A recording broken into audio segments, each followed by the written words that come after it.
اور 11 ستارے سجدہ کر رہے ہیں، اور یہ خواب اپنے والد صاحب کو بتایا تو والد صاحب نے کہا اللہ تعالیٰ تمہارا درجہ بلند کرنے والا ہے، کسی اور کو خواب نہ بتانا اپنے بھائیوں کو کہ وہ تم سے حسد کرنے لگیں گے۔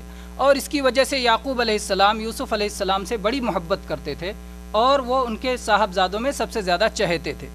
تو باقی لوگوں نے ان کے خلاف سازش کی اور لے جا کر کے یوسف علیہ السلام کو ایک کنویں میں ڈال دیا، اور اس کے بعد ایک جھوٹا بہانہ بنا کے لائے، ان کا کپڑا پھاڑ کر کے اور اس پر ایک بکری ذبح کر کے خون لگا کے لائے کہ یوسف علیہ السلام کو بھیڑیا کھا گیا۔ بہرحال یعقوب علیہ السلام کو ان کی باتوں پر اطمینان نہیں ہوا اور وہ ان کی محبت میں روتے رہے اور اللہ تبارک و تعالیٰ سے دعائیں کرتے رہے۔ پھر ایک دن ایسا آیا، پورا قصہ طویل ہے ظاہر بات ہے، ایک دن ایسا آیا کہ یوسف علیہ السلام کو اللہ تبارک و تعالیٰ نے مصر کا حاکم بنا دیا اور سخت زبردست قحط پڑا، اور یوسف علیہ السلام لوگوں میں مال تقسیم کر رہے تھے، جو ہے غلہ تقسیم کر رہے تھے۔ ان کے بھائی بھی غلہ لینے کے لیے آئے، یوسف علیہ السلام نے فوراً پہچان لیا، وہ لوگ نہیں پہچان سکے لیکن یوسف علیہ السلام نے پہچان لیا۔ یوسف علیہ السلام نے یاد دلانے کے لیے کہا کہ تم لوگوں نے، تمہارے ایک اور کوئی بھائی تھے کہ اتنے ہی بھائی ہو؟ کہا ہاں ایک اور بھائی تھا۔ کہا کہ تم یوسف کو جانتے ہو، تم نے اس کے ساتھ کیا کیا تھا؟ تو ان کو لگا کہ یہی تو نہیں یوسف ہیں۔ کہا کہ آپ ہی یوسف ہیں۔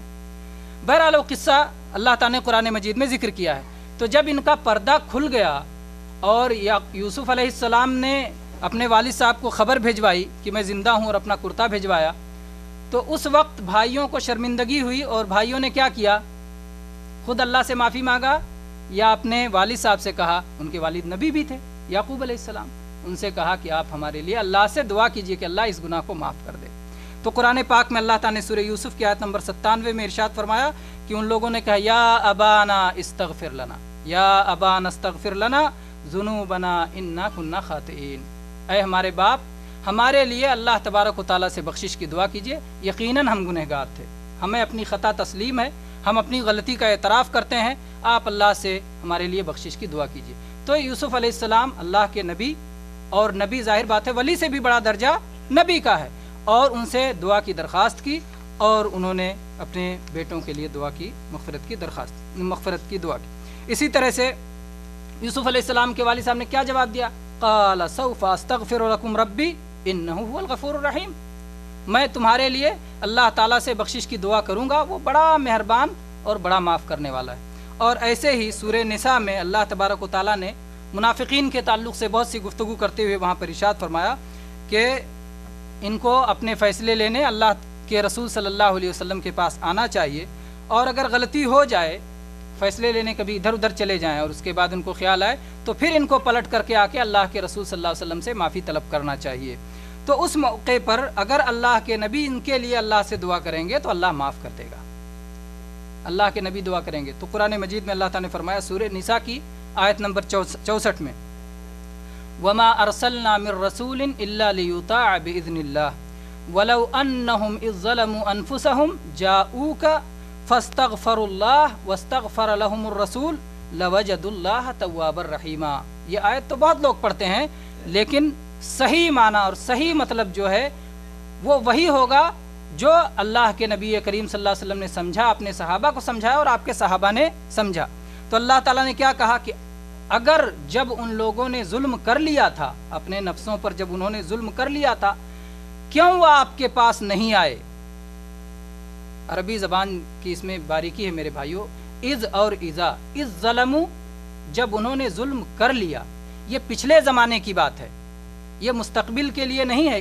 مستقبل کے لیے اذا آتا ہے عربی میں، اذا ظلموا، جب وہ ظلم کریں آئندہ کے لیے، تو یہ آئندہ کی بات نہیں ہے، یہ پچھلے کی بات ہے۔ جب انہوں نے اپنے آپ پہ ظلم کر لیا تو وہ کیوں نہ رسول اللہ صلی اللہ علیہ وسلم کے پاس آئے، اور اللہ کے نبی نے، اگر ان لوگوں نے خود اللہ سے بخشش کی دعا کی ہوتی اور ان کے لیے اللہ کے نبی نے بھی بخشش کی دعا کی ہوتی تو وہ اللہ کو بخشنے والا مہربان پاتے۔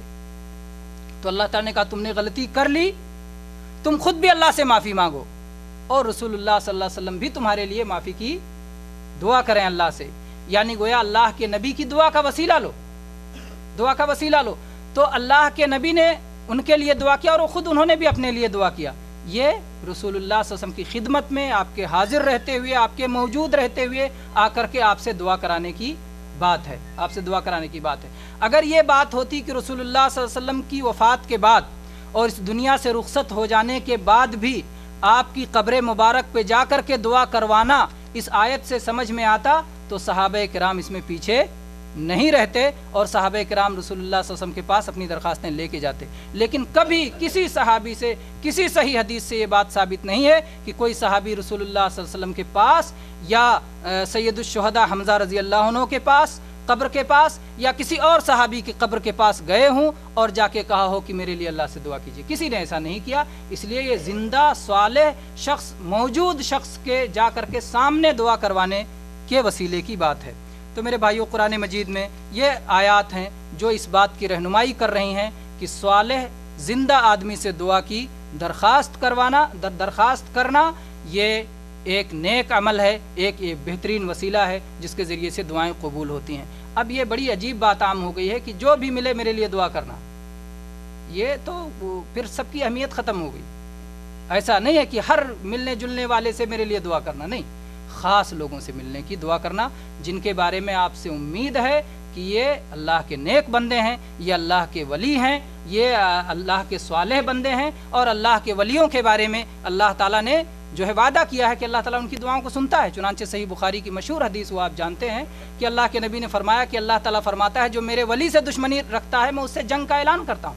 من عادى لي وليا فقد آذنته بالحرب، جو میرے ولی سے دشمنی رکھتا ہے میں اس سے جنگ کا اعلان کرتا ہوں۔ اسی میں اللہ تعالیٰ نے کہا کہ میرا ولی فرائض کا پابند ہوتا ہے، میرا ولی نوافل کا اہتمام کرتا ہے، فرائض کے اوپر مستحبات کو بھی کرتا ہے، اور نوافل کرتے کرتے اللہ سے قریب ہو جاتا ہے، یہاں تک کہ اللہ اس کا ہاتھ بن جاتا ہے جس سے وہ پکڑتا ہے، اللہ اس کا کان بن جاتا ہے جس سے وہ سنتا ہے، اللہ اس کی آنکھ بن جاتا ہے جس سے وہ دیکھتا ہے، اور اللہ تبارک و تعالیٰ اس کا پیر بن جاتا ہے جس سے وہ چلتا ہے۔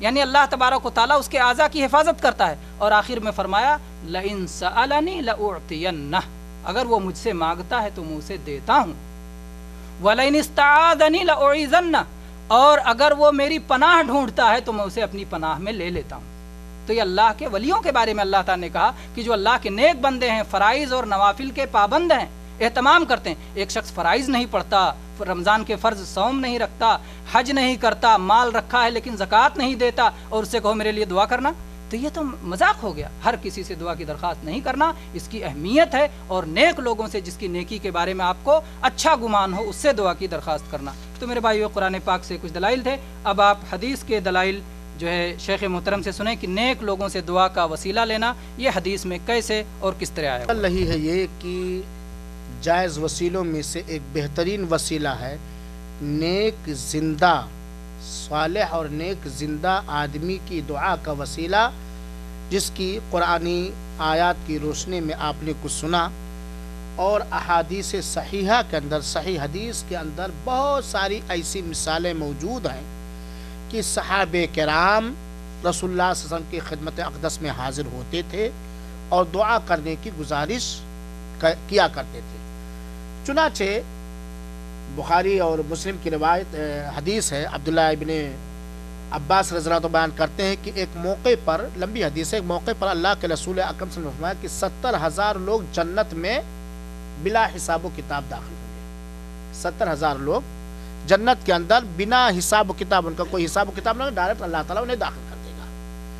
جب یہ خوشخبری سنی عکاشہ، ایک جلیل القدر صحابی نے، تو انہوں نے کہا اے اللہ کے رسول اکرم صلی اللہ علیہ وسلم ادعو اللہ ان یجعلنی منہم۔ عکاشہ نے کہا کہ اے اللہ کے رسول اکرم صلی اللہ علیہ وسلم، آپ اللہ تعالی سے دعا کر دیجئے، دعا فرما دیجئے کہ اللہ تعالیٰ مجھے بھی ان لوگوں میں سے کر دے۔ ذرا غور کرنے کی بات ہے، یہاں عکاشہ رضی اللہ تعالیٰ عنہ نے کیا کہا؟ آپ اللہ تعالیٰ سے دعا کر دیجئے، فرما دیجئے۔ نبی کی دعا کا واسطہ عکاشہ لے رہے ہیں کہ نہیں لے رہے ہیں؟ یہ نہیں کہا اے اللہ کے رسول اکرم صلی اللہ علیہ وسلم، آپ کے مقام و مرتبے کے وسیلے سے میں اللہ تعالیٰ سے میں بھی مانگتا ہوں کہ مجھے بھی 70,000 میں کر دے، یہ نہیں کہا۔ تو یہاں عکاشہ رضی اللہ تعالیٰ نے اللہ کے رسول سے دعا کرنے کی ریکویسٹ اور گزارش کی، اور اللہ کے رسول نے دعا کیا بھی۔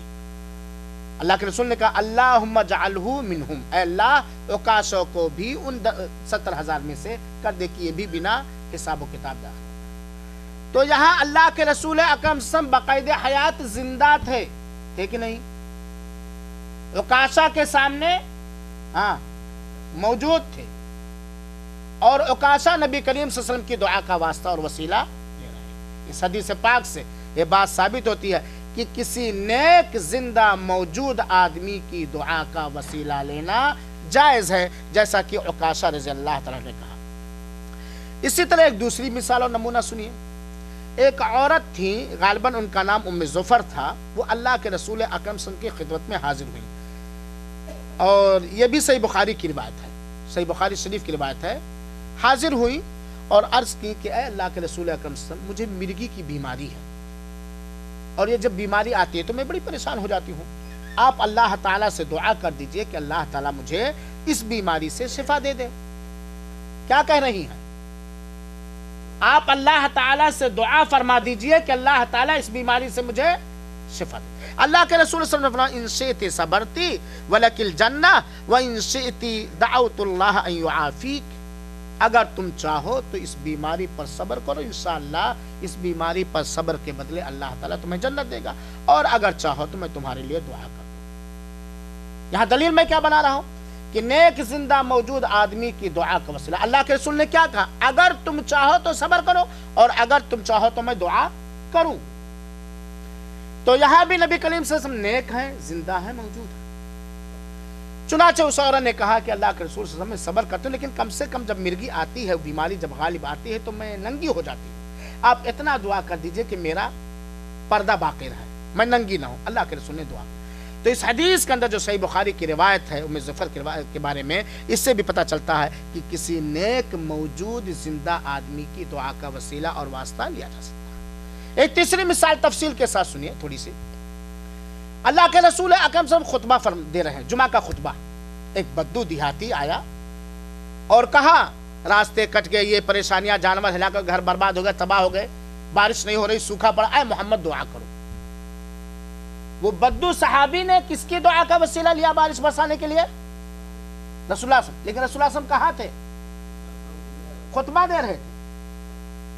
حدیث کے اندر آتا ہے کہ اللہ کے رسول اکرم صلی اللہ علیہ وسلم نے ہاتھ اٹھایا، ان کے ساتھ سارے صحابہ کرام نے ہاتھ اٹھایا، اور فوراً گھٹا ٹوپ اندھیرا بدلی چھائے اور بارش ہونے لگی، یہاں تک کہ بارش کی حالت میں اللہ کے رسول اور ان کے ساتھ موجود صحابہ کرام نے نماز جمعہ ادا کی، اور پورے ہفتے بارش ہوتی رہی لگاتار۔ دوسرے ہفتے میں دوسرے جمعہ کو جب اللہ کے رسول منبر پر کھڑے ہوئے خطبہ دے رہے تھے، وہی صحابی یا دوسرے صحابی آئے اور کہا نہیں دیکھتے ہو راستہ سب کٹ گیا، جانور ہلاک ہو گئے، سیلاب ہو گیا، یہ وہ، آپ دعا کرو بارش ختم ہو جائے۔ اللہ کے رسول نے ہاتھ اٹھایا اور کہا اللہم حوالینا ولا علینا، اے اللہ یہ بارش ہمارے ارد گرد برسا دے جہاں بارش نہیں، اور ہمارے اوپر نہ۔ چنانچہ صحابی بیان کرتے ہیں کہ یہ دعا کرتے ہی اللہ کے رسول کی دعا قبول ہوئی، اور مدینہ سے بارش ختم ہو گئی فوراً، اور ان جگہوں پر جہاں بارش نہیں تھی، ٹیلوں وغیرہ پر آس پاس، وہاں بارش ہونے لگی۔ یہاں اس صحابی رسول نے کس کی دعا کا وسیلہ لیا؟ ایک سب سے بڑے نیک، سب سے زیادہ صالح زندہ موجود کی دعا کا وسیلہ۔ یہ تو رسول اللہ صلی اللہ علیہ وسلم کے زمانے کی بات ہے۔ عمر رضی اللہ تعالیٰ کے دور میں ایک سال سوکھا پڑا، قحط سالی پڑی۔ چنانچہ عمر رضی اللہ عنہ نے آپ کے چچا عباس بن عبد المطلب کی دعا کا وسیلہ لیا اور کہا صراحتاً عمر رضی اللہ عنہ کہ جب اللہ کے رسول اکرم صلی اللہ علیہ وسلم زندہ تھے، میں بارش برسوانے کی دعا کس سے کرتا تھا؟ کس سے دعا کرواتا تھا؟ نبی کریم صلی اللہ علیہ وسلم سے، اور آج وہ نہیں ہیں، چنانچہ ان کے چچا عباس بن مطلب کی دعا کا وسیلہ لے کر عباس بن مطلب رضی اللہ عنہ دعا کرتے تھے اور بارش ہوتی تھی۔ یہاں ذرا غور کرنے کی بات، اگر نبی کی ذات کا وسیلہ لینا جائز ہوتا، یا نبی کی قبر مبارک پر جا کر کے نبی کو پکار کے کہ اے محمد صلی اللہ علیہ وسلم، آپ دنیا میں جب تھے دعا کرتے تھے، بارش ہوتی تھی، بارش کٹ جاتی تھی، آج بھی آپ دعا کیجئے بارش ہو، ہماری کھیتیاں سیراب، ہمارے جانور اس سے فائدہ اٹھائیں، ہم فائدہ اٹھائیں۔ تو عمر رضی اللہ تعالیٰ عنہ جو آج کے ولیوں سے کروڑ گنا بڑے ولی تھے، جن کا رتبہ پوری امت محمدیہ کے اندر دوسرے رتبے پر ہیں، عمر رضی اللہ عنہ، اور جن کو جنت کی خوشخبری دی گئی، عمر رضی اللہ عنہ نے کس کی دعا کا وسیلہ لیا بارش برسوانے کا؟